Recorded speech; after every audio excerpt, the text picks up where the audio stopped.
우리 마음에 손을 얹고 이렇게 고백했으면 좋겠습니다. 저를 따라서 고백할게요. 하나님은 나를 아십니다. 하나님은 나를 사랑하십니다. 이 진리를 빼앗기지 않겠습니다. 아멘. 하나님께서 우리를 사랑하시고 우리를 인도하심을 여러분 기억하시길 소망합니다. 요즘은 아닌데요, 이색적인 데이트 장소가 있습니다. 여러분 데이트를 해보셨죠? 네. 데이트를 해보신 적이 있으시죠? 저도 해봤습니다. 해봤는데요, 이곳에 가본 적은 없습니다. 이색적인 데이트 장소인데요, 방탈출 카페라고 한번 가보신 적 있으신가요? 혹시 가보신 적 있으신 분? 몇 분 이렇게 손을 들어주셨습니다.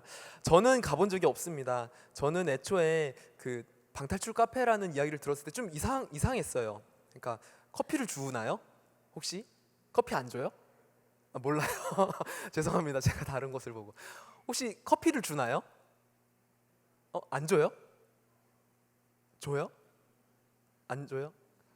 왜 카페예요 근데? 방탈출 카페? 탈출해서 마시는 건가요? 커피를?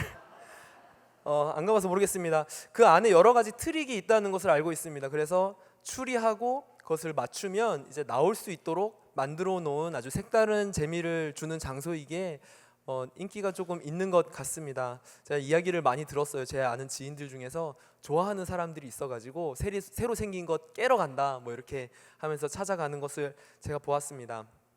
제한 시간이 있다고 합니다. 그래서 감춰 있는 문제를 풀어내면 탈출할 수 있고, 만약 제한 시간 안에 문제를 맞추지 못하면, 트릭을 풀지 못하면 영원히 있는 것이 아니라 그 관리자가 와서, 뭐 사장님이라든지 아르바이트생이 와서 그 풀어주면서 시간 끝났다 이렇게 한다고 합니다. 저도 가보면 참 재밌겠다라는 생각이 들었습니다.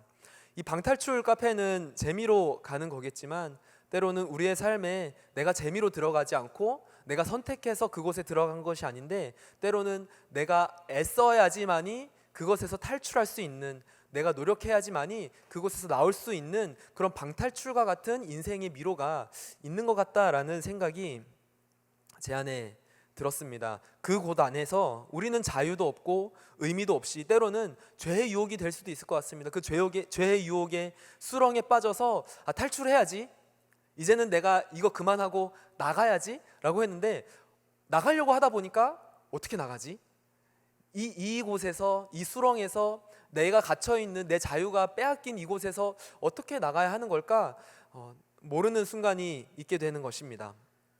제가 알고 지내던 한 지체랑 만나서 이야기를 하다가 이 지체가 저에게 이렇게 고백했습니다. 목사님, 지금 저의 삶은 엉망입니다. 목사님, 지금 저의 삶은 제대로 되어 있는 것이 하나도 없습니다. 어떻게 해야 되는지 모르겠습니다. 자기 얘기라고 생각하시는 분이 있을 것 같은데 아니에요. 왜냐하면 이런 청년이 한둘이 아니기 때문에 그렇습니다. 지금 내 삶이 엉망이다. 지금 내 삶이 제대로 되어 있는 것 같지 않다. 도대체 어떻게 풀어나가야 할지 모르겠다라고 하는 것입니다. 그때는 우리 예수님의 도움이 필요한 것 같습니다. 도대체 이곳에서 어떻게 나가야 하는지, 어떤 문제를 풀어야 이 문이 열리는지 알지 못할 때 예수 그리스도께 도움을 요청하여서 저는 못하겠어요. 저는 이 방탈출 포기하겠습니다. 저는 나가고 싶지만 제 힘으로는 나갈 수가 없네요. 관리자님 오셔서 저 좀 구출해 주십시오 라고 주님께 도움을 요청해야 되는 때인 것 같습니다. 오늘 본 사도행전은 이제 예수님이 앞에 잠깐 짧게 등장하시고요. 나머지는 이제 성령 하나님의 역사, 그리고 그 성령 하나님의 임재를 경험한 제자들이 어떻게 사역했는지를 다룬 책입니다. 지금 이 시점, 오늘 읽은 12장의 내용은 지금까지 사도 베드로를 중심으로 이어졌던 그 성령의 사역, 성령의 역사, 그리고 이 교회의 움직임, 그것을 이제 줌인하고 있었던 카메라 렌즈가 이제 12장이 지나고 나면 바울로 옮겨갈 거예요. 아시죠? 그 바울 선생님, 놀라운 일과 위대한 일들을 많이 하신 예수님의 제자인데, 그 전까지 이 베드로를 중심으로 또 여러 사도들을 중심으로 잡고 있었던 카메라 렌즈가 이제 쭉 옮겨가서 이제 사도 바울을 중심으로 이제 이야기가 전환되게 됩니다. 그 전환되는 시점, 마지막 이제 베드로의 사역의 이야기입니다. 오늘 성경의 본문에서 베드로는 죽음의 위기에 처해 있습니다. 내용을 잠깐 설명드리고 싶습니다. 헤롯 왕이 예수님의 제자인 야고보를 죽였습니다. 예수님의 제자인 야고보를 먼저 죽이고 그 야고보의 죽음에 수많은 유대인들이, 많은 유대 백성들이 너무 기뻐하는 거예요. 와, 야고보가 죽었다. 너무 기뻐하는 것입니다. 그리고 환호하고 즐거워하니까 이제 헤롯이 이제 베드로도 죽여야겠다. 그러면 나의 입지가 좀 더 올라갈 것이다라고 생각하게 되었습니다. 그래서 베드로를 잡고 이제는 베드로를 죽이려고 준비하고 있는데 마침 그 시기가 베드로를 죽일 수 없는 유대인의 명절의 기간인 거예요. 성경에 보니까 무슨 명절이었습니까? 네, 유월절이었습니다. 유월절이었기 때문에 베드로를 죽일 수가 없는 것입니다. 왜냐하면 유대인의 큰 명절이기 때문에 지금 이 사형 집행하는 것은 옳지 않아. 이 명절이 끝나고 나면 베드로를 죽여야겠다라고 이제 베드로를 잡아 가두고, 이 명절이 지나고 나면 이제 베드로를 죽이려고 준비를 하고 있는 시간입니다. 이 유월절 기간이 일주일가량 되는데 이 기간이 끝나게 되면 베드로는 죽음을 맞이하게 될 것이었습니다. 그렇기 때문에 헤롯은 베드로를 도망가지 못하도록 그의 몸에 사슬을 채우고 그리고 그를 가두어서 2중 3중으로 지켰습니다. 그러나 이제 베드로를 향하여서 하나님은 헤롯의 계획과는 다른 계획을 가지고 계셨던 것 같습니다. 주의 천사가 잠자고 있던 베드로의 옆구리를 쳤습니다. 옆구리를 쿡 찔렀습니다. 그래서 자다가 하면서 베드로가 딱 깼어요. 뭐지? 하니까 천사가 베드로를 깨웠습니다. 그리고 천사가 베드로를 데리고 너 여기 있지 말고 나가자. 그랬더니 몸에 있는 사슬이 풀려지는 겁니다. 그리고 굳게 닫혔던 옥문이 열리게 되었습니다. 천사와 함께 베드로는 감옥에서 나오게 되었습니다. 베드로가 갇혀 있었을 그 당시에 유대 교회들은, 유대 크리스천들은 함께 모여서 베드로를 위하여서 열심히 기도했습니다. 그들은 감옥에서 나온 베드로를 만나게 되고 크게 기뻐하면서 하나님께 영광을 돌리게 됩니다. 이후 베드로가 다른 곳으로 가게 되고요. 그것을 깨달은 헤롯이 그 간수들, 감옥을 지키고 있던 자들을 이제 사형을 시키는 걸로 이제 이야기가 끝나게 됩니다. 이것이 12장, 사도행전 12장의 이제 베드로 사건입니다. 베드로가 갇혀 있었던 땅이 유대 땅이었고요. 때는 말씀하신 것처럼 유월절이었습니다. 무교절 유월절은 일주일의 기간을 말하는 유대인의 명절이고 절기인데요. 우리나라로 치면 광복절의 개념도 있고요. 추석과 같이 되게 중요하고 크게 지키는 절기였습니다. 그래서 유월절 하면 가장 먼저 뭐가 떠오르십니까? 유월절 제일 먼저 뭐가 떠오르세요? 어린 양이 떠오르죠. 입모양 보고 알았어요. 어린 양이 떠오른대요. 어린 양이 떠오르는 것입니다. 우리가 저번 주에 노래했죠. 유월절 어린 양의 피로, 유월절 어린 양의 피로 나의 삶의 문이 열렸다. 우리가 노래했는데 그 유월절에 어린 양이 아주 깊은 관련이 있는 것입니다. 거기에 나오는 유월절이 바로 오늘 이 유월절입니다. 유월절은 유대인의 절기입니다. 큰 명절입니다. 아주 옛날에 몇천 년 전에 이집트 땅의 고센이라고 하는 지역에 이스라엘 사람들이 모여서 살고 있었습니다. 많은 무리가 모여서 살고 있었습니다. 이스라엘 사람들의 수가 점점 늘어났습니다. 왜 이스라엘 사람들의 수가 늘어났나요? 아기들을 굉장히 많이 낳았기 때문에 그렇습니다. 막 7남매, 8남매. 그러면 놀림받아. 너 그거밖에 못 낳았어? 이러면서 아기를 너무 많이 낳으니까 그 수가 너무 많이 불어나서 이집트의 왕인 바로가 고민에 빠지게 생겼습니다. 이스라엘 백성들이 너무 많아지게 되면 우리의 민족에 위협이 될지 몰라. 우리의 민족을 위험에 빠뜨리게 될지 몰라. 그래서 아이디어를 짜게 됩니다. 이스라엘을 억압하기 위해서 노력을 합니다. 그래서 이스라엘 사람들이 다른 일 하지 못하도록 이집트 사람을 위한 노예로 만들어 버립니다. 너 이거 지어, 이거 만들어, 너 이거 해야 돼, 이거 안 하면 너에게 식량을 주지 않을 거야 라고 하면서 이집트 사람들이 이스라엘 사람들을 억압하게 되는 것입니다. 그리고 또 무엇을 하였습니까? 아기를 못 낳게 했어요. 아기를 산하 제한 정책을 펼치게 됩니다. 근데 그것도 아기를 낳지 마십시오, 둘만 낳아서 잘 기르십시오, 셋은 너무 많습니다, 이렇게 이야기한 것이 아니라 남자가 낳으면 죽여라, 남자를 낳으면 죽여라, 여자 낳으면 살려주고 남자를 낳으면 저 나일강에 던져버려라 라고 정책을 펴게 됩니다. 그럼에도 불구하고 인구수가 줄질 않는 거예요. 히브리 여인들이 너무 건강하여서 남자를 낳았다라는 소식을 듣고 죽이려고 가게 되면 이미 낳아가지고 밥 매러 간 거예요. 너무 건강해서 남자를 낳았다라고 가면 이미 다 낳고 어서 오세요라고 하면서 다 낳고 뭐 이제 뒤처리 다 하고 더 이상 이제 아이를 어떻게 할 수 없을 정도로 히브리 여인들이 건강했기 때문에 아이를 죽일 수가 없었습니다.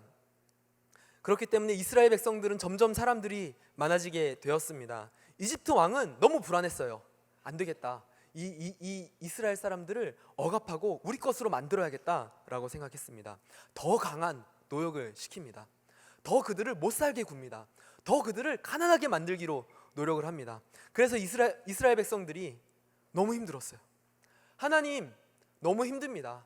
저희는 이런 식으로 살 수가 없습니다. 저는 지금 인간의 삶이 아닙니다.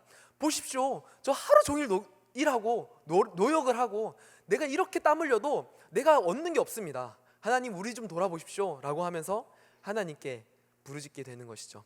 하나님 좀 살려주십시오. 하나님, 우리가 살 수가 없습니다. 하나님이 모세를 불렀습니다. 모세야, 너가 나의 백성을 데리고 저기 내가 약속한 땅으로 그들을 끄집어내라. 그들을 데리고 이집트에서 나가라 라고 명령을 하십니다. 그 이야기를 들은 모세가 예, 알겠습니다. 하나님.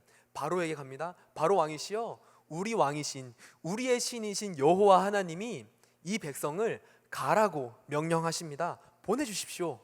바로가 어떻게 했을까요? 아니, 못 가. 너희는 갈 수 없어. 너희는 평생 나의 노예야. 너희는 평생 나의 소유야. 너희는 평생 너희의 어린 자녀들도 너희의 어른들도 남자도 여자도 다 나의 노예야. 우리 밑에서 일해야 돼. 보내주지 않았습니다. 몇 번 말해도 그러지 않았습니다. 그래서 하나님께서는 바로에게 하나님의 위대하심을 보여주려고 계획을 짜기 시작합니다. 바로는 이스라엘을 무시했던 것 같습니다. 왜냐하면 이스라엘은 근본이 없는 민족 같았거든요. 땅도 없이 떠돌이 민족이었습니다. 근본 없는 민족, 저기 족보 없는 민족, 이렇게 생각했던 것 같습니다. 그들의 신, 히브리 민족의 신 여호와 야훼, 그게 누구야? 그게 뭐야?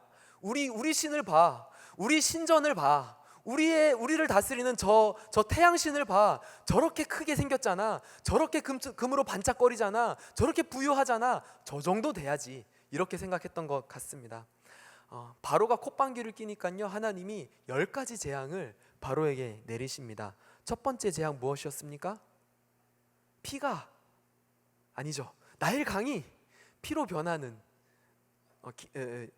재앙이었습니다. 두 번째 재앙, 벌써 기억이 안 나죠. 첫 번째만 알면 됩니다. 피가 나일 강이 피로 변하는 사건, 피게이파 우메 뭐 있습니다. 10가지 재앙, 9가지 재앙을 딱 내렸는데 그래도 바로가 아니 못 가. 너희는 평생 나의 노예야. 너희들은 평생 나를 위해서 일해야 돼. 하나님께서 10번째 재앙을 보내주십니다. 10번째 재앙이 뭔지 기억나십니까? 첫 번째랑 마지막만 기억하면 됩니다. 장자의 죽음이지요. 너희의 모든 장자는 죽음을 당할 것이다. 너희의 첫째 난 것은 모두 죽을 것이다. 이렇게 이야기하는 것입니다. 장자는 처음 난 남자아이를 이야기합니다. 저는 독자입니다. 저희 아버지가 저 하나 딱 낳으셨어요. 장자죠, 장자. 이 가문을 이을 장자입니다. 딱 저밖에 없어요. 저는 어떻게 될까요? 죽는 겁니다. 저 독자인데요, 얄짤 없습니다. 장자이기 때문에 죽는 겁니다. 더 무서운 거 뭔지 아십니까? 우리 아빠도 장자예요. 우리 아빠도 죽는 거예요. 그 6월절 그날 밤에 죽는 겁니다. 여러분, 외동아들 다 죽는 것이죠. 처음 난 것들은 다 죽는 것입니다. 한국 목사님 장자예요. 운식 전도사님 장자입니다. 여기 피해갈 수가 없는 거예요. 자, 여기서 잠깐 조사해 보겠습니다. 자기가 살아남지 못한다. 남자들 중에서 많이 살아남으시네요. 그래도 희망이 있습니다. 남자의 반 이상은 죽는 겁니다. 제가 예전에 주일학교 교사를 할 때 초등학교 4학년, 5학년 이런 아이들을 이제 함께 가르치고 그랬었는데요. 크리스마스 때였던 것 같아요. 막 이렇게 얘기하면서 여기 조그만 편지에 하나님께 너가 갖고 싶은 선물을 한번 적어보자 이렇게 이벤트를 했습니다. 사주는 건 아니었고요. 그냥 적게 했어요. 컨텐츠였죠. 그래서 적게 했는데 아이들이 자기는 뭐 이거 갖고 싶어요, 인형 갖고 싶어요, 저 이런 장난감 갖고 싶어요 했는데 한 남자아이가 쇼파를 적었어요.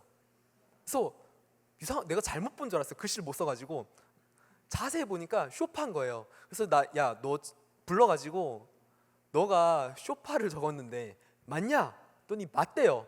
그래서 제가 물어봤죠. 너무 궁금하니까. 왜 쇼파를 적었냐? 사연이 있었습니다. 이 친구가 자기도 누워있고 싶은데 형이 있는 거예요. 형이 항상 이 소파에 누워있으니까 자기는 소파에 눕지 못하고 항상 바닥에 누웠던 겁니다. 그게 마음이 너무너무 아픈 거예요. 그래서 하나님이 선물 하나 딱 주신다면, 무엇이든지 주신다면 하나님 저 내 소파 갖고 싶어요. 소파를 적는 것입니다. 6월절이 지나면 그 소파는 그 친구 것이 되는 것이죠. 누구도 첫째는 피해갈 수 없습니다. 그런데 하나님께서 이 재앙을 지나갈 수 있는 딱 한 가지의 방법을 알려주셨습니다. 그 방법은 너가 기르고 있던 어린 양을 잡아라. 너가 키우고 있던 양을 잡아라. 그리고 그 양의 피를 너희의 집 문설주에다가, 문설주 이제 출입문 위에다 이렇게 바르는 거예요. 문설주에다가 발라라 라고 이야기를 하는 것입니다. 여러분, 그게 장자의 죽음과 무슨 상관이 있죠? 논리적으로, 과학적으로 장자의 죽음하고 피를 문에 바르는 것과 무슨 상관이 있을까요? 안 떠오르지 않습니까? 저도 잘 모르겠어요. 피를 바르래요. 양에 피를 이렇게 해가지고 붓으로 해가지고 문설주에다 이렇게 바르라고 하는 것입니다. 그 장자의 죽음과 무슨 상관이 있지? 근데 하나님께서 하시는 말씀은 뭐냐면, 누구든지 그 피를 바르는 그 가정은, 그 집은 죽음의 천사가, 그 재앙의 천사가 그냥 지나갈 것이다. 어떤 누구도 장자라면 피해갈 수 없는 이 재앙 가운데 그 집 문에 이 피를 바르는 그 가정은 그냥 그 죽음의 재앙이 지나갈 것이다. 그냥 지나가다, 그냥 지나 넘어가다. 그것이 뭐냐면 유월입니다.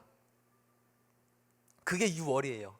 왜 유월절이라고 하냐면, 그날 밤에 그 누구도 그 죽음을 피할 수 없는 그 밤에 피를 발랐는데, 무슨 상관인지 모르겠는데, 무슨 이유인지 모르겠는데, 아무 상관없는데, 피랑 죽음이랑 모르겠는데, 그 피를 바른 자들은, 그 피를 바른 그 가정은 죽음을 면하고 그 재앙을 면하고 유월을 얻었기 때문에, 그냥 지나가심을 받았기 때문에 기뻐하며 그 날을 기념하여 유월절로 삼았던 것입니다. 그 날이 유월절입니다. 그 재앙이 있고 나서 바로는 이스라엘에게 나가라 라고 이야기를 하게 되고, 수백 년 동안 종살이 하였던 이스라엘은 유월절 이후에 자유를 얻게 되는 것입니다. 그날 다음날 아침에 바로 나갔어요. 그 다음날 아침에 바로 이집트에서 출발하는 것입니다. 그렇기 때문에 유월절은 자유의 상징이고, 유월절은 하나님의 일하심의 상징인 것입니다. 해방됨, 자유케 됨, 하나님의 일하심, 은혜로 생명을 얻음, 이것이 유월절을 통하여서 주시는 하나님의 메시지인 겁니다. 베드로는 감옥에 gat혀 있습니다. 그리고 이 감옥에서 죽음을 앞두고 있는 상황입니다. 몸은 사슬로 매어 있고요, 간수는 겹겹이 배치되어 있고, 철문은 굳게 닫혀 있습니다. 이제 기다리는 거죠. 죽음을 기다리고 있는 거예요. 며칠만 지나면 죽겠지, 야고보처럼, 우리 형제처럼 나도 이제 죽겠지. 어떻게 할 수 없잖아요. 사슬이 매었고 간수가 지키고 있고 철문은 굳게 닫혀 있는데 조금 있으면 난 죽겠지. 6월절 밤이었던 것이죠. 6월절 그 밤에 이제는 완전히 절망적으로 여겨지는 그 감옥 속에서 놀라운 일이 일어난 것입니다. 이스라엘 백성에게 6월절이 자유와 해방의 기쁨을 가져왔던 것처럼 베드로에게도 해방과 자유함이 찾아오게 되는 것입니다. 천사가 나타나서 그 옆구리를 쿡 찌릅니다. 그리고 베드로야, 너 여기 있지 말고 이제 나가자 라고 이야기를 하는 것이죠. 그것이 바로 6월절에 있었던 가장 6월절다운 사건이었습니다. 하나님은 예수 그리스도를 의지하는 자에게, 예수 그리스도를 의지하고 그 보혈을 믿는 자에게 어떠한 일을 행하시냐면 자유케 하시는 일을 행하십니다. 6월절의 그 해방, 그 유월절의 그 은혜를 맛보게 하시는 것입니다. 예수 그리스도를 의지하는 자에게 이집트에서 그 백성을 해방시키듯이 그 옥에서 나오게 하시고 그 사슬에서 풀어주시는 주님이신 것이죠. 하나님이 우리의 삶에 그렇게 일하시기를 소망합니다. 하나님께서 우리의 삶에 자유케 하시고 내가 어떻게 할 수 없는 그 상황 가운데 그 모든 것을 해결해 주시는 은혜로서 유월절의 은혜를, 하나님께서 일하심을 우리가 직접 보게 되는 그 은혜를 우리의 삶 가운데 우리도 경험하기를 소망합니다. 우리는 어떻게 그 일을 경험할 수 있을까요? 우리는 어떻게 해야 우리의 삶 가운데 일하시는 그 하나님을 우리가 경험하고 맛보고 자유케 되고 즐거워할 수 있겠습니까? 여러분, 그것을 함께 나누고자 합니다. 가장 먼저로 하나님의 일을 할 때 하나님이 일하십니다. 우리가 하나님의 일을 할 때 하나님께서도 일하기 시작하십니다. 여러분, 하나님의 일을 하십시오. 하나님의 일을 여러분들이 하시길 소망합니다. 여러분들이 하는 일에 하나님이 도와주십시오, 하나님 좀 도와주세요, 이것이 아니라 하나님이 하시는 일에 여러분들이 동참하시기를 소망합니다. 하나님이 기뻐하시는, 하나님이 원하시는 삶을 살아가면 우리의 삶에 유혹과 핍박이 오게 될지 모르겠습니다. 하나님의 뜻한 삶을 살게 되면 우리의 원수의 유혹과 원수의 공격이 점점 우리를 에워싸게 될지 모르겠습니다. 그들은 우리를 순종하지 못하게 합니다. 우리로 하여금 하나님의 일을 더 이상 진행시키지 못하도록 만드는 것입니다. 정말 우리가 하나님의 일을 하려고 할 때 원수들은 우리로 하여금 하나님의 나라의 일을 하지 못하도록, 그 하나님의 사랑을 전하지 못하도록, 그 하나님의 놀라우심을 맛보지 못하도록 우리를 사슬로 매고 우리를 간수로 지키고 우리를 꽁꽁 싸매게 될 것입니다. 정말 자존심 상하는 게 뭔지 아십니까? 정말 자존심 상하는 거? 사단들이, 원수들이 우리를 거들떠보지 않는 거예요. 우리를 신경 쓰지 않는 거예요. 잘 살고 있구나. 원수들이, 사단들이 그래, 잘 살고 있구나, 그렇게 살아, 그렇게 네 맘대로 살고 있네, 그게 내가 원하는 바야, 잘 살아, 내버려 두는 것입니다. 우리의 삶을 우습게 여기고 있는 것이죠. 굳이 잡아서 가둘 필요가 없는 거예요. 우리의 삶을 막 응원하는 것입니다. 화이팅. 사단들이 잘한다, 그래 네 뜻대로 해라, 네 맘대로 살아라, 그래 네 욕심대로 살아라, 그게 내가 원하는 거야, 잘하고 있네, 야 쟤 잡아 가두지 마, 쟤 사슬로 묶지 마, 잘하고 있잖아, 더하게 냅둬 라고 하는 것입니다.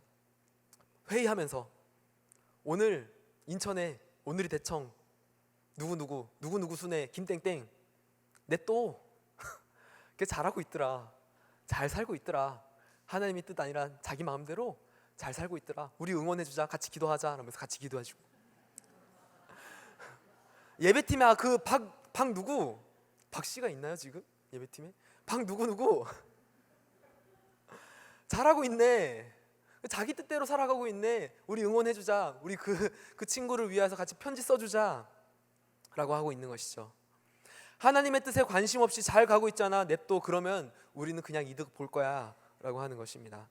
제가 이곳에서 오랜 시간, 이곳뿐만 아니라 정말 많은 청년들과 함께 삶을 나누고 그들의 아픔과 고통을 함께 나누어 들으면서 제 안에 있는 양가의 감정이 있는 것을 발견합니다. 모순되는 감정이죠. 그 감정은 우리의 신앙생활이, 우리의 삶의 여정이 아무 굴곡이 없고 아무 고통도 없고 슬픔 없이 평탄하고 행복하기만 했으면 좋겠다라고 하는 저의 바람이 있습니다.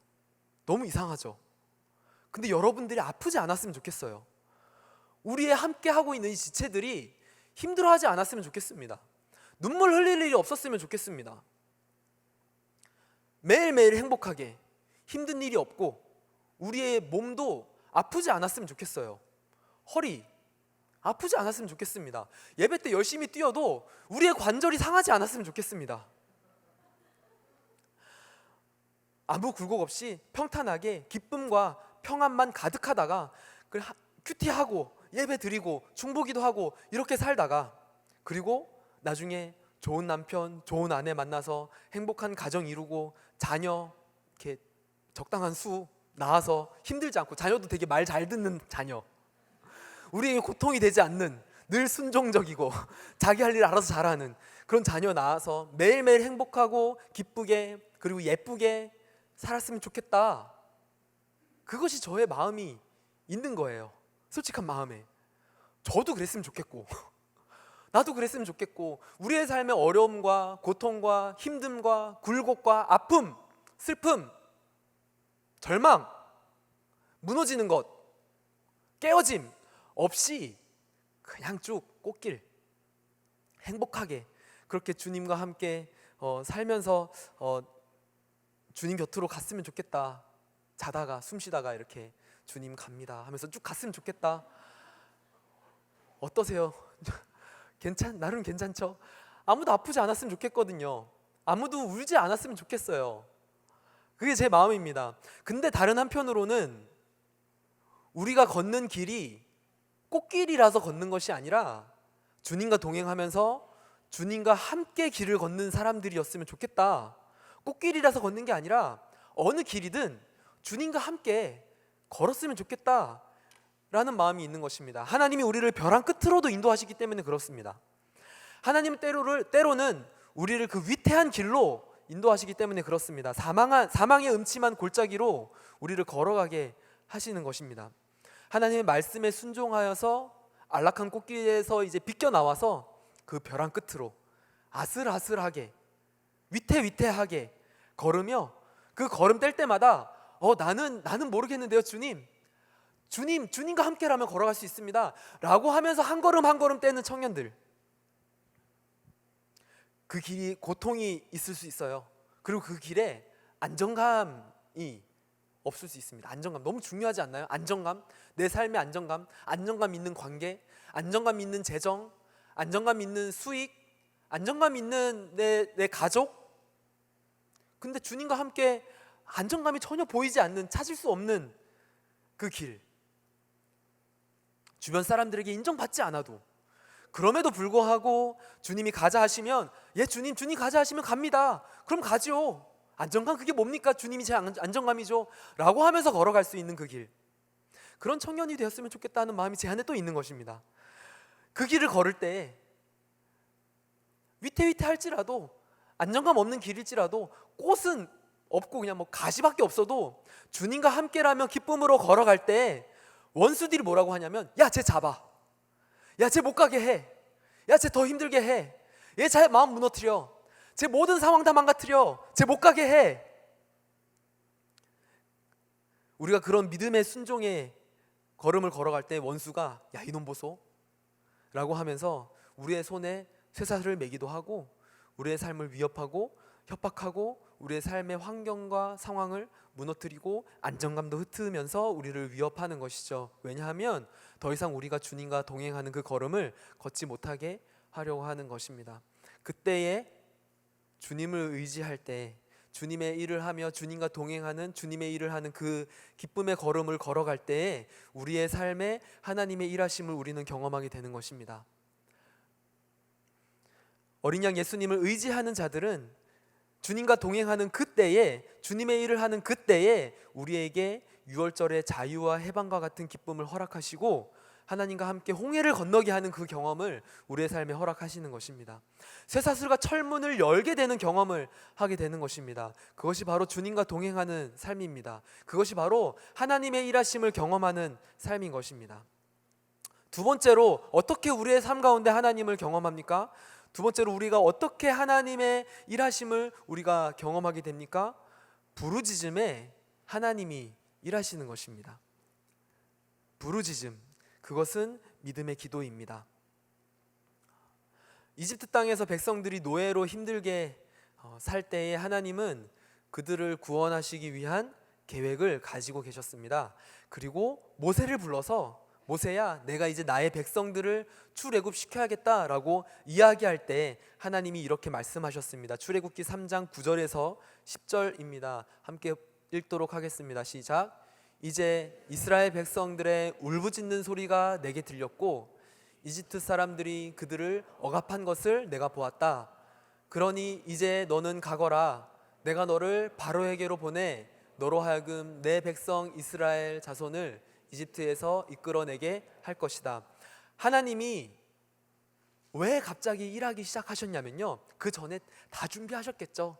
그 전에 하나님이 이 자신의 백성들이 어떻게 살아가는지 다 하셨겠죠. 근데 모세를 불러서 내가 왜 이 백성들을 해방시키려고 하냐면, 그들이 부르짖었기 때문에, 그들이 나에게 엉엉엉 하나님 좀 도와주세요 라면서 부르짖었기 때문에, 모세야 내가 그들을 위해서 일해야겠다 라고 말씀을 하시는 것입니다. 그들이 고통에 울부짖을 때 주님 우리를 돌아보시옵소서, 하나님 우리 죽겠습니다, 하나님 우리는 벌써 몇 대째 이렇게 노예로 일하고 있습니다, 하나님 살아계십니까? 살아계시면 우리를 위하여 일하여 주시옵소서 라고 간구하고 부르짖을 때 하나님께서 듣고 내 백성을 구해야겠다 라고 말씀을 하신다고 하는 것입니다. 베드로가 옥에 갇혀 있을 때 베드로와 함께 있었던 이스라엘의 크리스천 공동체는 무엇하고 있었습니까? 우리 사도행전 12장 5절 함께 보도록 하겠습니다. 시작. 이렇게 베드로는 감옥에 갇혔고 교회는 그를 위해 하나님께 간절히 기도했습니다. 베드로는 갇혀 있었고요, 죽을 날을 기다리고 있었죠. 나올 수 없는 절망적인 상황 가운데 베드로를 위하여서 교회는 열심히 간절히 하나님께 기도했습니다. 그들도 부르짖었던 것입니다. 여기서 간절히 기도했다라고 하는 그 간절히는 불이 붙듯이 기도했다라고 하는 뜻입니다. 공동체가 함께 모여서 베드로를 위하여서 한 마음으로 간절히 기도했던 것입니다. 그리고 하나님은 그 같은 시간 그들이 기도할 때 베드로에게 찾아가셔서 그 공동체의 믿음의 기도를 응답하셔서 일하고 계셨고, 그리고 그 기도하는 공동체는, 그 부르짖었던 공동체는, 그 하나님께 간절히 나아갔던 공동체는 하나님께서 일하심을 경험하게 되는 것입니다. 여러분, 우리가 간절히 한 기도, 우리 하나님께 우리의 마음을 다하여서 한 기도, 그 기도는 하나님께 상달되며 결코 땅에 떨어지지 않습니다. 우리가 울며 우리가 한 마음으로 한 기도는 결코 하나님께서 버리지 않으십니다. 하나님께서는 그 기도를 사용하십니다. 그리고 우리에게 내려와 이렇게 말씀하십니다. 야, 내가 너의 기도 들었어. 야, 너 울부짖는 소리 내가 들었어. 이렇게 하나님께서 응답하시는 것입니다. 너의 기도를 듣고 이제 내가 일할 거야, 나의 일함을 맛볼지어다 라고 말씀하시는 것입니다. 우리가 공동체가 함께 모여서 기도할 때 하나님께서 그 기도를 사용함을 여러분 믿으십시오. 우리가 함께 아울리치 가고 또 우리가 함께 모여서 사역을 할 때 가장 먼저 기도로 나아가야 하는 이유는 하나님께서 기도하는 공동체를 사용하시기 때문에 그렇습니다. 그러므로 여러분들은 믿음으로 기도하십시오. 의무를 가지고, 하나님을 사랑하는 마음을 가지고 믿음을 가지고 기도하십시오. 하나님은 그 기도로 나아가는 공동체의 기도를 사용하셔서 하나님이 어떻게 일하시는지를 경험하게 하십니다. 세 번째로 하나님의 일하심을 우리가 어떻게 경험할 수 있습니까? 마지막으로 세 번째, 신뢰하며 순종할 때 하나님이 일하심을 우리는 경험할 수 있습니다.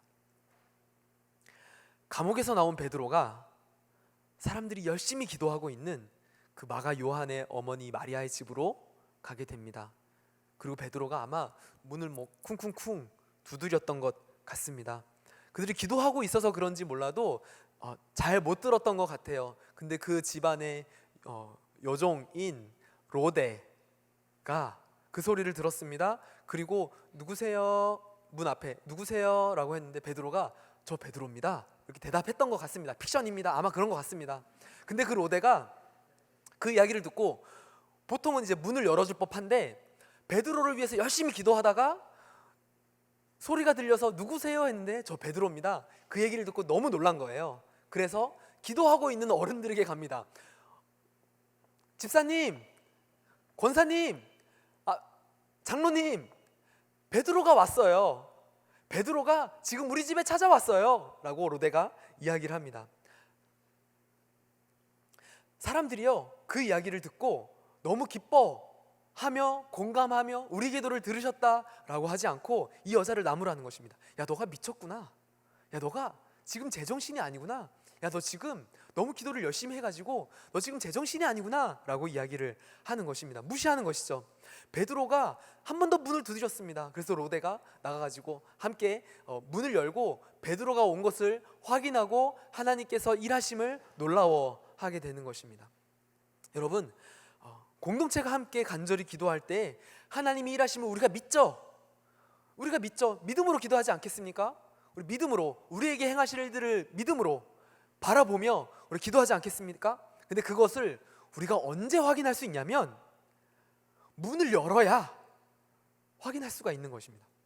우리 가운데 일하심을 우리가 어떻게 알 수 있냐면 문을 열어야 우리가 그것을 확인할 수 있는 것입니다. 그것이 뭐냐면 우리의 기도에 대한 우리의 순종이 뒤따를 때에, 우리의 순종이 있을 때에 우리가 하나님의 일하심을 함께 보고 기뻐할 수 있다라고 하는 것입니다. 순종할 때 우리는 하나님의 일하심을 확인하게 됩니다. 예루살렘의 교회 공동체는 베드로를 위해서 기도했고요, 그리고 그 일 하실 하나님께 간절히 부르짖었지만 베드로가 나올 것을 믿지 않았던 것 같아요. 그래서 요정이 베드로가 왔어요 라고 할 때 야 무슨 소리야, 정신 나간 소리 하지 마, 야 기도나 해, 야 물이나 떠와, 이렇게 하게 되는 것입니다. 이 여종에 대한 사람들의 반응은 무엇입니까? 이 반응은 무엇이죠? 뭐냐면 베드로는 여기 있을 수 없잖아, 베드로가 여기 있는 거 말이 안 되잖아. 왜냐하면 베드로는 쇠사슬에 묶여 있는 걸, 베드로는 쇠사슬에 묶여서 나올 수가 없는 걸, 베드로는 철문이 굳게 닫혀 있잖아. 그 철문은 열 수 없으면 열 수 없는 걸, 못 나왔을 거야. 베드로를 간수들이 지키고 있잖아. 겹겹이 2명 3명씩 지키고 있잖아. 그거 못 나올 걸. 베드로는 연약한데 그 병정들을 어떻게 뚫고 나와? 못 나올 걸. 베드로가 여기 있을 리가 없잖아. 그거 무엇입니까? 믿음인 것입니다. 베드로가 나올 수 없다는 믿음. 베드로가 나올 수 없다는 믿음을 가지고 그들이 기도를 했던 것입니다. 쇠사슬이 얼마나 두꺼운데 그건 풀어지지 않아. 간수가 몇 명인데 그거는 제낄 수가 없는 거야. 만약에 진짜 베드로의 목소리잖아? 그러면 아마 베드로는 죽었고 베드로의 천사가 찾아온 걸 거야. 이렇게 이야기하는 것입니다. 여러분, 믿음은 무엇입니까? 그럼 믿음이라고 하는 것은 무엇입니까? 사실 그들이 간절히 기도했지만 그 내면에 크신 하나님이 일하심보다 어쩔 수 없는 그 상황에 대한 강한 확신이 그들 안에 있었던 것 같습니다. 여러분, 믿음이라는 것이 무엇이냐면 우리의 믿음은 강한 확신 아니면 우리의 간절한 염원이 아닌 것입니다. 여러분, 믿음은 아무리 허황될지라도 간절히 바라고 그것을 소망하는 것을 믿음이라고 부르지 않습니다. 떨어지는 벚꽃을 맨손으로 잡으면 소원 이루어지는 거 아시나요? 떨어지는 벚꽃을요, 손으로 맨손으로 딱 잡으면 한 번에 여러분 그때 소원이 딱 이루어집니다. 그러면서 이 사람과 잘 되게 해주세요. 뭐 보통 이런 거 하지 않습니까? 여러분, 소원이 이루어지는 통로가 몇 가지가 있어요. 유성이 떨어질 때 별똥별을 보면서 그 짧은 시간에 재빨리 기도하면 그 소원은 이루어집니다. 아시죠? 딱 보고 그 순간에 저 이번에 시험 합격, 아멘, 이렇게 하면은 소원이 이루어지는 거 아시죠? 그것이 우리의 믿음이라고 이야기하지 않는 것입니다. 분수대에 동전 던지면서 하는 거, 물통을 던지면서 이번 일 잘 될 거다 이렇게 던져서 이렇게 세우는 거, 그거를 믿음이라고 하지 않습니다. 내가 아무리 간절히 그때 기도해도, 내가 아무리 벚꽃을 잡으면서 간절히 소망해도 그것을 믿음이라고 하지 않죠. 믿음이라는 것은 나의 간절함이 아니라, 내가 소망하는 것이 아니라 실제 하시는 하나님과 그 하나님의 성품과 그에 대한 나의 반응을 믿음이라고 합니다. 실제 하나님이 일하실 것과 그것에 대한 나의 반응을 믿음이라고 하는 것입니다. 성경에서는 그래서 믿음을 이렇게 이야기합니다. 믿음을 3가지로 나눠서 설명하는데, 첫 번째로 하나님이 우리가 무엇을 하길 원하시는지 그것을 아는 것, 하나님이 지금 무엇을 원하시는지 그 마음을 아는 것, 그리고 하나님의 뜻을 따르고 순종하는 것, 3번째로 하나님의 때와 방법으로 내가 할 수 없는 일을 하나님께서 하실 것을 신뢰하는 것, 그것을 바로 믿음이라고 이야기하는 것입니다. 그렇기 때문에 믿음은 맹목적인 바람이 아니고 일하실 주님을 신뢰하고 또한 그가 우리에게 하신 말씀에 순종하는 것을 믿음이라고 부르는 것입니다. 그렇기 때문에 믿음을 도식화하면 믿음은 신뢰 더하기 순종입니다. 믿음은 신뢰 더하기 순종입니다. 하나님이 나아만 장군의 병을 고쳐줄 것을 알지만 나아만 장군이 요단강에 들어가지 않으면 그 병이 나을 것을 아무리 믿는다 할지라도 그것은 믿음이 아닌 것이죠. 이 여리고 성벽이 하나님께서 무너뜨려 주실 것을 알지만 내가 그 나팔을 불면서 성을 도는 것은 바보 같잖아. 이게 무슨 전쟁이야. 이런 전쟁이 어딨어. 나 부끄러워. 난 안 할래. 그냥 하나님이 무너뜨려 주실 수 있잖아요. 저는 그거 믿어요. 그건 믿음이 아니라고 하는 것입니다. 그것을 믿고 내가 발걸음을 떼어서 나팔을 불면서 그 성을 도는 것이 믿음이다 라고 하는 것입니다. 하나님의 약속과 그분께서 하실 일들에 대한 신뢰를 가지고 내가 할 수 있는 일들에 대하여서 순종하는 것, 그것을 가지고 우리는 믿음이다 라고 부르는 것입니다. 베드로를 위하여 믿음으로 간절히 기도했다면, 야, 우리는 열심히 믿음을 가지고 기도했어. 우리 오늘 간절했다. 우리 오늘 눈물 좀 흘렸다. 오늘 기도 좀 괜찮았다. 여기서 마치는 것이 아니라 우리는 그 똑똑거리는 소리에 문을 열어야 하는 것입니다. 그때에 믿음으로 순종하여 문을 열 때에 우리의 삶 가운데 하나님의 일하심을 우리는 경험하고 맛볼 수 있게 되는 것입니다. 우리의 순종의 행위가 있어야지만이 우리는 하나님께서 우리를 위하여서 일하심을 확인하고 함께 기뻐하며 즐거워할 수 있는 것입니다. 여러분, 말씀을 마무리하고 싶은데요, 사단이 우리를 하나님의 일을 할 때에 하나님을 더 이상 경험하게 우리를 놔두고 싶어 하지 않는 것 같습니다. 때로는 우리의 삶을 억압하죠. 우리의 삶의 자유를 뺏어갑니다. 우리의 삶을 힘들게 합니다.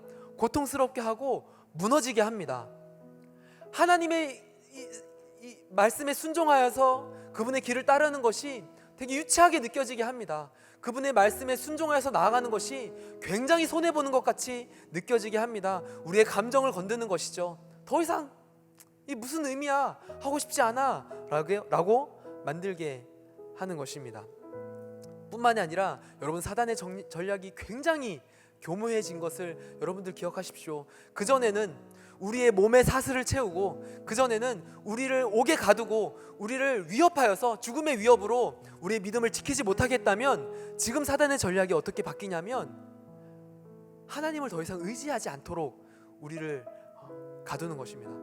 더 이상 하나님을 따르는 것이 의미가 없는 것처럼 느껴지게 만드는 것입니다. 제가 얼마 전에 VR 기계를 샀어요. 그 안경을 딱 끼면 마치 새로운 세계에 온 것만 같은, 영상을 보니까 막 사자와 호랑이가 코끼리 코로 이렇게 눈 앞에, 저는 제 방에 있는데 코끼리 코가 이렇게 눈 앞에 이렇게 막 왔다 갔다, 귀에 왔다가 이렇게, 너무너무 실감이 나는 겁니다.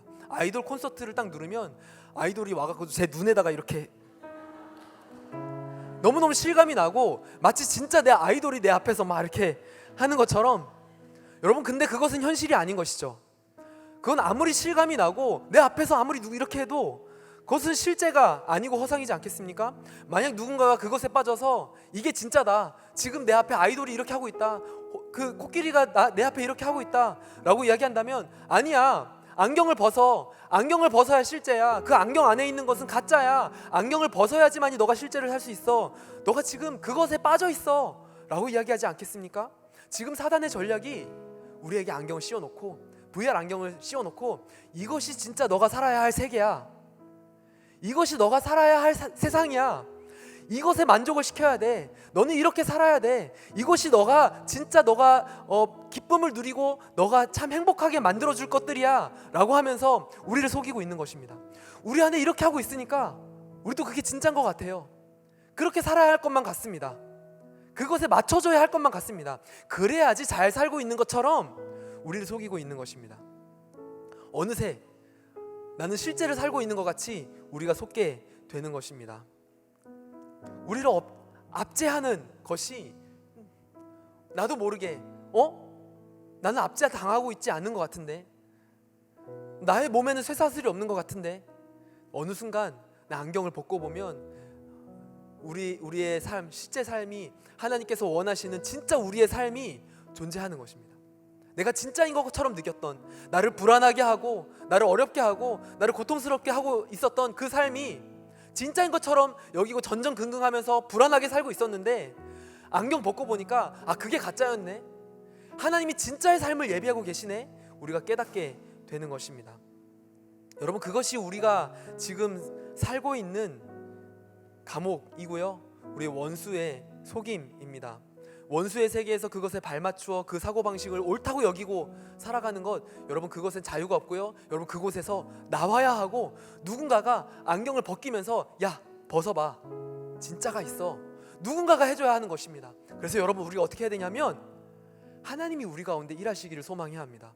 마치 그 이스라엘, 그 이집트 땅 가운데 압제당하면서 살고 있었던 그들이 울부짖을 때 하나님께서 오셔서 그들을 해방시키셨던 것처럼, 그들을 그 노예에서 자유인으로 해방시키셨던 것처럼, 마치 그 베드로가 묶여있다가 성도들의 기도로 인하여서 그 몸에 있었던 사슬을 풀게 하시고 나가게 하셨던 것처럼, 우리의 삶 가운데 예수님께서 오셔서 그 안경을 벗기시고 진짜의 삶을 살게 하실 수 있도록 우리의 마음을 열고, 하나님 일하여 주시옵소서, 예수님 내 삶 가운데 주님의 일을 보여주시옵소서 구해야 하는 것입니다. 우리의 삶에 유월절이 찾아와야 하는 것입니다. 우리의 삶에 예수 그리스도로 인한 탈출의 손길이 필요한 것입니다. 우리가 함께 이 시간 기도하고 싶은데요, 잠잠하게 주님께 우리의 삶을 드리며 기도하길 소망합니다. 우리가 주님을 구하십시다. 주님이 우리의 삶 가운데 일하실 것입니다.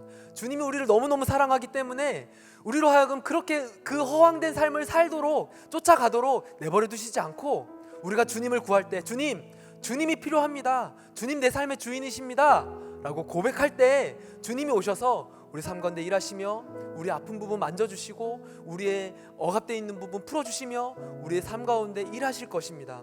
우리가 주님을 구합시다. 우리의 마음에 손을 얹고 주님을 구합시다. 주님, 내 안에 일하여 주시옵소서. 주님, 내가 느끼고 있는 내 상태가 중요하지 않습니다. 주님, 내가 생각하고 있는 내 삶의 방향, 주님 중요하지 않습니다.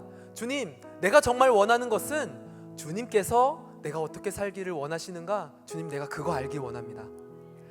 주님, 내가 정말 원하는 것은 나를 향한 하나님의 마음이 궁금합니다. 사람들의 시선이나 내 자존감이 아닌 나를 보시는 하나님의 마음, 나를 보시는 하나님의 눈, 나를 위한 예수님의 그 손길, 주님 내가 그거 원하오니 주님 이 시간 주님 내 가운데 일하여 주시옵소서. 우리 같이 주님께 구하시며 기도하며 나아갈 소망합니다. 함께 기도하시겠습니다.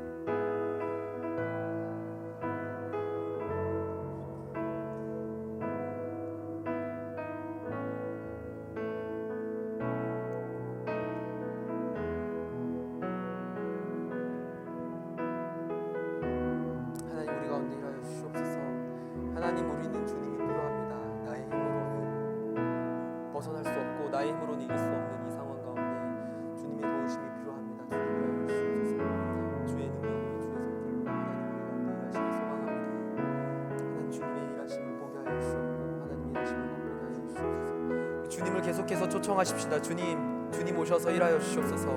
하나님, 나의 마음에 내 영혼 가운데 찾아오셔서 주님의 마음으로 나를 만져주시고 위로하시고 나를 깨워 주님께서 원하시는 것을 보게 하여 주시옵소서.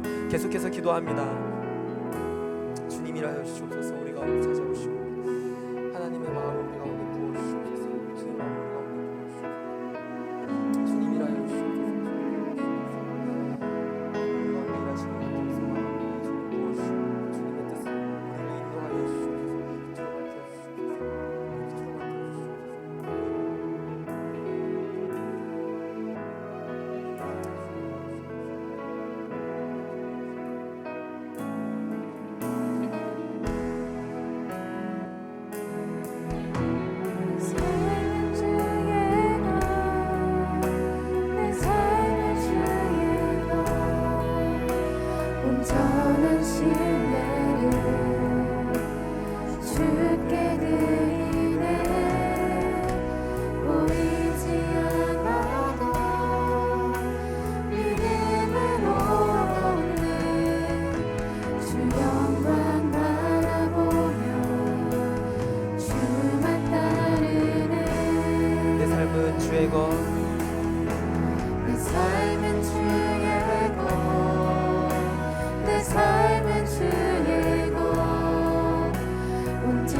주님께서 우리를 아시고 우리의 모든 삶을 인도하심을 신뢰합니다. 우리 다시 한 번 더 이 찬양하실 때 우리의 걸음을 인도하시는 주님을 기억하며 함께 찬양하며 묵상하고 또 주님께서 일하심을 구하는 마음으로 함께 찬양하며 나아갑니다. 주님 내 길을 잘 아시고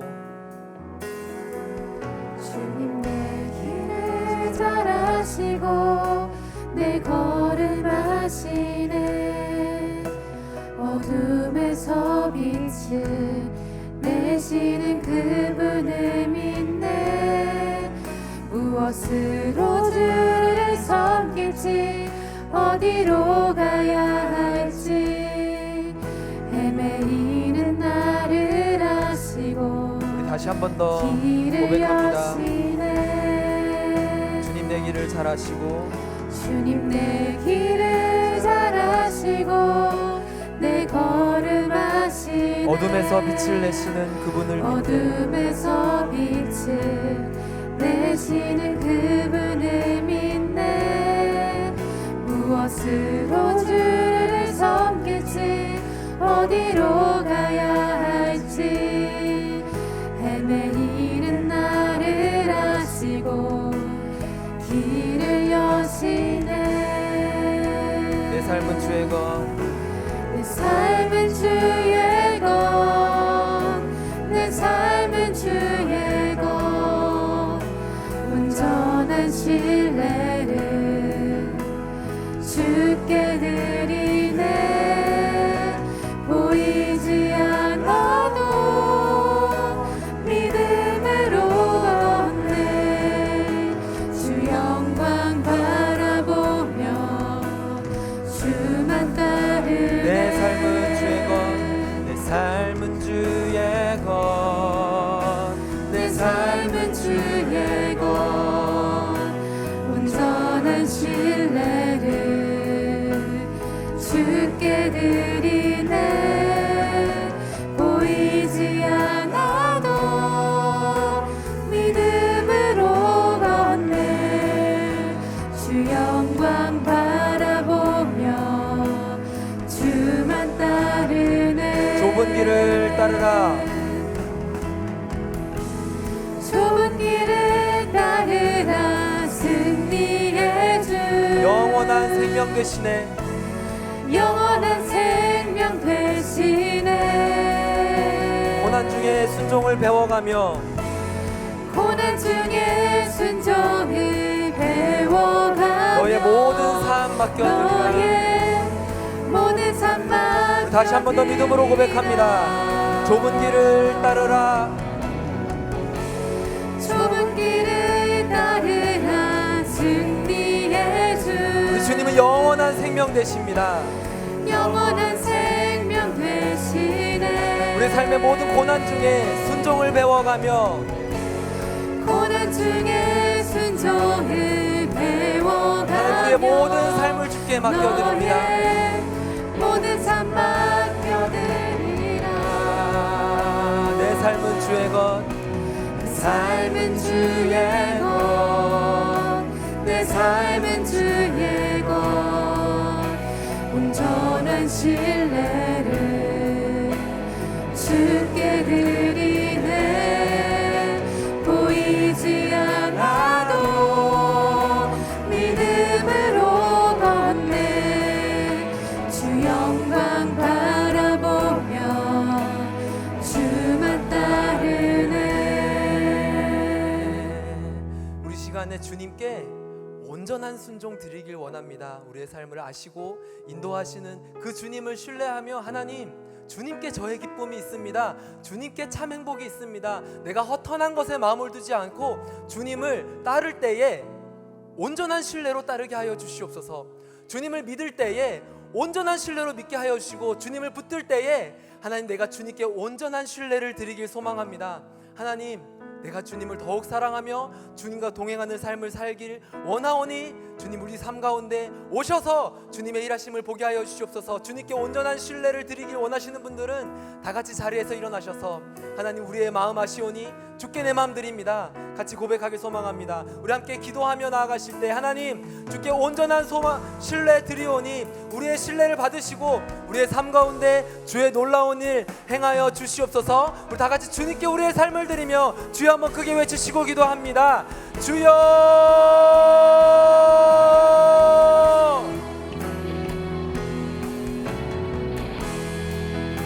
살아계신 하나님 주님께 우리의 삶을 드립니다. 하나님 우리가 걸어갈 때에 하나님 우리의 온전한 신뢰와 온전한 순종을 주께 드리오니 주님 우리의 걸음을 사용하여 주시옵소서. 하나님 우리의 믿음에 우리의 마음이 연약하여서 때로는 흔들려 넘어질 때라도 하나님 주님을 들고 다시 일어설 수 있도록 주 아버지여 인도하여 주시옵소서. 주님 신뢰하며 순종하는 자에게 행하시는 주님의 일들을 우리의 삶에 행하여 주시옵소서. 우리의 믿음을 더하여 주시고 아버지 우리의 맹목을 소망에서 벗어나 하나님 우리의 삶 가운데 일하시는 우리의 삶을 놀라운 일을 얘기하시며 놀라운 일을 보여주시는 우리의 삶 가운데 인행하시고 계획하시는 그 주님을 경험할 수 있도록 주여 인도하여 주시옵소서. 안되면 안되고의 신앙이 아닌 주께서 하시는 함께 기뻐하며 함께 그 영광으로 신앙 살기를 원하오니 주 아버지 우리의 삶 가운데 일하여 주시옵소서. 내 마음에 주께서 하신 일들을 신뢰하는 것과 그것에서 순종할 수 있는 순종의 마음을 허락하여 주시옵소서. 우리의 마음은 연약하여 늘 갈등하고 넘어지고 주님을 향하여 의심하고 하나님 쓰러지지만 하나님 우리는 연약하여서 맞는 것을 묵상하지만 실패를 묵상하지만 불안을 묵상하지만 하나님 지난 시간에 결정합니다. 하나님 순종합니다. 온전한 신뢰를 주께 드립니다. 온전한 신뢰의 마음을 주께 모으고 주여 받으시옵소서.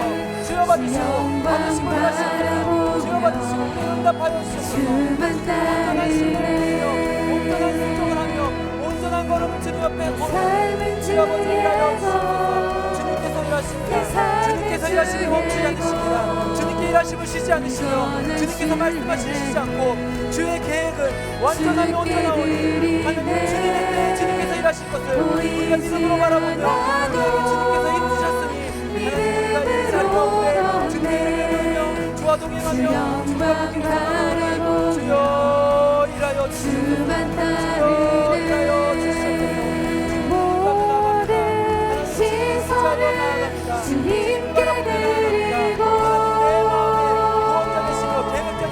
살아계신 하나님을 내 삶의 주님의 일하심을 보게 하여 주시옵소서. 내 삶의 주의 살아계심을 보게 하여 주시옵소서. 하나님의 기적이 끊어지지 않고 기적이 계속되는 하나님 우리의 삶을 통하여서 헌신하는 자들을 통하여서 보게 하여 주시옵소서.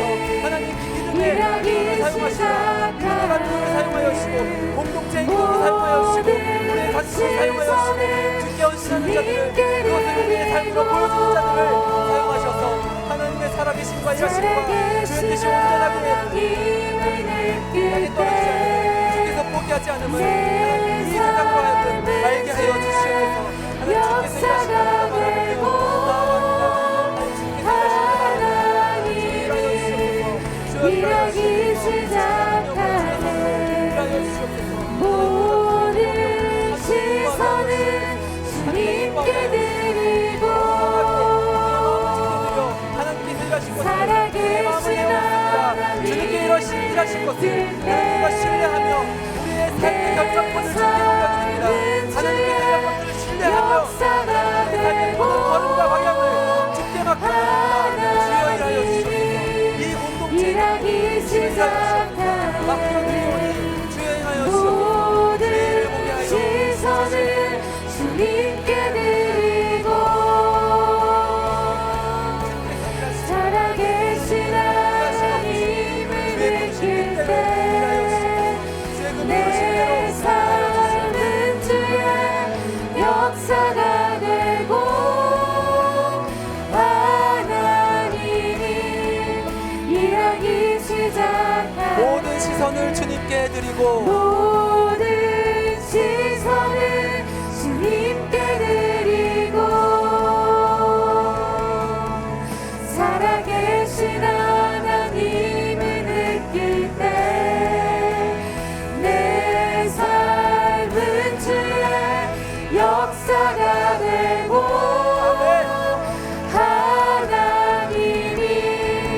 일하기 우리의 시선을 하나님께 드립니다. 모든 시선을 주님께 드리고 모든 시선을 주님께 드리고 전능하신 하나님을 느낄 때 전능하신 하나님을 느낄 때 세상은 주의 나라가 되고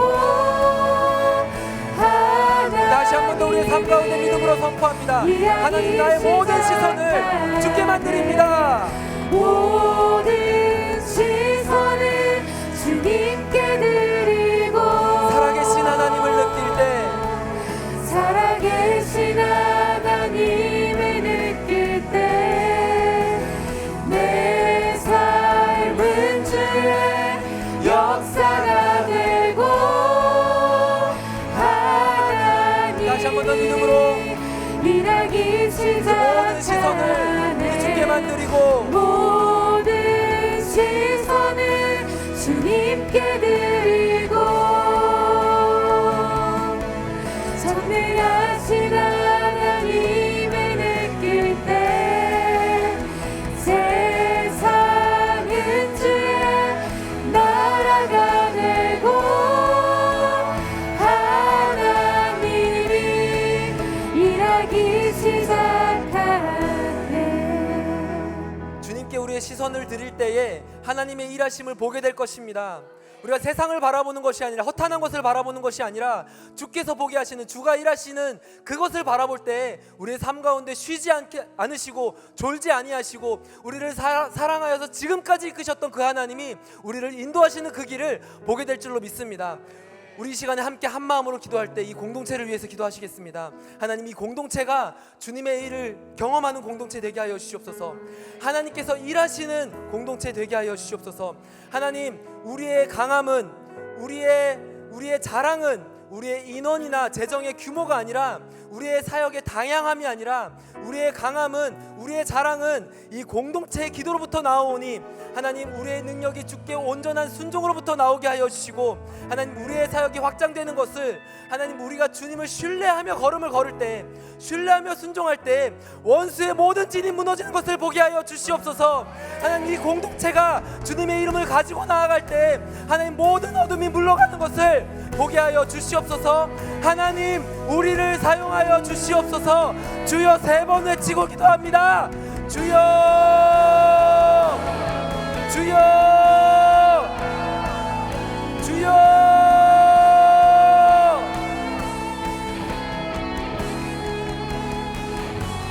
주여, 일하여 주시옵소서. 주님, 일하여 주시옵소서. 하나님, 우리를 사용하여 주시옵소서. 하나님, 우리를 사용하여 주시옵소서. 우리를 통하여서 주의 사역을 확장시켜 나가 주시옵소서. 우리를 통하여서 주님의 일을 이루어 주시옵소서. 하나님, 우리를 사용하시길 소망합니다. 우리의 삶을 사용하시고 이 공동체를 사용하시고 우리의 기도를 사용하여 주시옵소서. 하나님, 우리의 예배를 사용하여 주시옵고 우리의 아울리치를 사용하여 주시고 우리 중공여팀을 사용하여 주시옵고 하나님, 우리가 주님의 헌신하는 우리의 기도를 사용하여 주시옵소서. 구원을 보라. 하나님 능력을 너희를 위해서 싸우시는 주의 손을 보라. 하나님, 열방이 나라가 하나님의 공동체를 통하여 하나님의 주인 되신 하나님의 주님 되신과 하나님의 그 영광을 보게 하여 주시옵소서. 사용하여 주시옵소서. 하나님, 사용하여 주시옵소서. 우리를 통하여 우리의 복음을 전하게 하여 주시옵소서. 우리를 통하여 약자들을 위로하시며 강하게 하시며 하나님, 모든 것 가운데 주의 지각할 자로 우리를 사용하여 주시옵소서. 하나님, 우리를 사용하여 주시옵소서. 하나님 구원을 보라. 하나님 능력을 너희를 위해서 싸우시는 주의 손을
원합니다. 하나님이 우리의 삶 가운데 오셔서 우리의 모든 걸음을 인도하심을 하나님 우리가 경험하기를 간절히 소망합니다. 하나님 우리를 통하여서 하나님의 나라가 세워지는 것을 하나님 우리가 보기를 원합니다. 하나님 우리가 나아가 아픈 자들을 위로하고 힘없는 자들에게 힘을 주며 하나님의 나라의 복음이 온 열방 가운데로 전파되는 것을 보게 하여 주시옵소서. 우리를 위하여서 싸우시는 주님의 손을 보게 하여 주시옵소서. 우리가 그렇게 일하실 하나님을 믿으며 넉넉히 바라보는 것이 아니라 믿음의 순종을 하며 우리의 마음을 다한 온전한 신뢰를 주께 드리는 걸음을 걸어갈 수 있는 우리 웹 공동체 될 수 있도록 주여 인도하여 주시옵소서. 하나님 그것을 볼 때 하나님 우리가 온전한 기쁨과 참된 자유함으로 하나님 앞에 기뻐하게 될 것입니다. 그 날을 우리에게 허락하여 주시옵소서. 그렇게 일하실 주님을 찬양합니다. 예수님의 이름으로 기도합니다. 아멘. 우리를 사용하실 주님께 감사와 찬양의 박수 올려드립니다. 아멘.